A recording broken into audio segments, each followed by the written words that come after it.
One piece of gear that's pretty much a necessity for me when I'm working on a project is a monitor. Now, I've tried a variety of different monitors, ranging from cheaper options to something a bit more expensive like the Ninja 5 Plus. And that's been my go-to monitor for a while now. The monitor I have right here is from Desview, and it is the OL7S. I do want to mention that they did give me this monitor to create a video on, but everything I talk about will be my own thoughts. This is a 7-inch OLED monitor. There is a good amount of benefits for OLED over LCD, such as deeper blacks and better viewing angles. This has a max brightness of 1200 nits, which is going to be pretty good for outdoor use.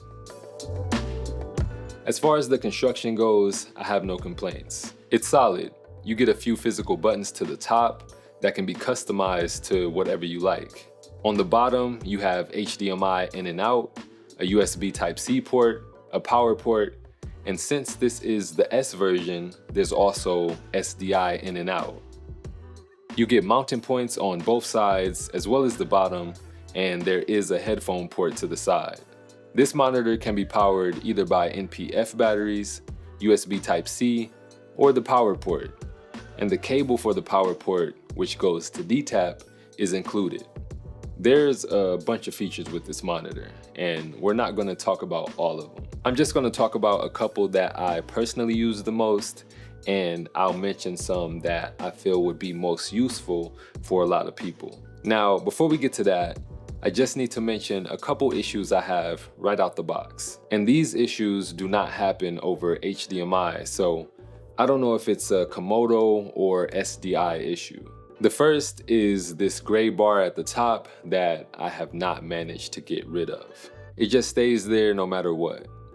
And for the second, if you turn on the center marker for the monitor and also turn it on for the Komodo so it sends it out to the monitor, you'll see that the monitor is not correctly marking the center point. It's almost as if the image is slightly zoomed in and moved to the side. So maybe a firmware update would be able to fix this. I would say the top two functions I use with my monitors is LUTs and also focus peaking. It does come with some pre-installed LUTs, but you can also add your own. Honestly, it took me a while to figure out how to add my own LUTs. I tried a variety of different memory cards plugged in through USB Type-C, and it just would not work. But I figured out that it comes with this drive that you add your own LUTs to on the computer and then plug it into the monitor. There was no instruction explaining this, by the way. As far as peaking goes, this will help you see what's in focus by outlining it. You can select from a few different colors and also set the strength. The thing I don't like about peaking with some monitors, including this one, is that the outlines will also show on the overlays. A workaround for this is only enabling peaking in the camera and sending that to the monitor, if your camera has that function. Some other useful features in this monitor is false colors, zebras, screenshot, image overlay, waveform, and many more. Something that's also cool is you're able to pinch to zoom.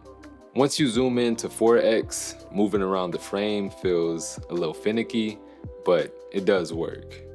If you want to quickly adjust the brightness, all you have to do is swipe down on the left side and it will adjust. So if you want the screen to be darker, just swipe down, and if you wanted it to be brighter, you just swipe up. And likewise, on the right side, swiping up or down will adjust the volume. One thing I will say too is that I don't think this menu is the best looking. I feel like it's kind of boring or bland, especially coming from something like the Ninja 5.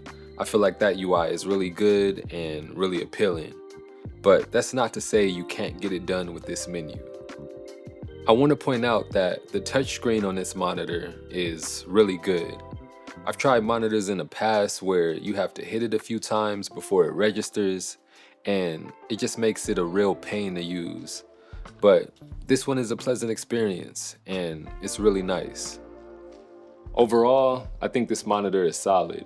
In comparison to something like my Ninja 5 Plus, I think where this monitor has the advantage is the 7-inch screen, the OLED display, power options, and having a built-in SDI port. Hopefully this SDI issue I'm having can be resolved because I really do like the monitor. Alright, so this is me after I've edited the video and seen all the footage. I don't think my camera properly showed how good the screen looks. If you've seen OLED screens and you've seen LCD screens, then you know the difference. This monitor really does look good, but I feel like I talked enough. So if you are interested, I'll leave a link down in the description. But I'm gonna get up out of here. I'll see y'all real soon in my next one. Peace.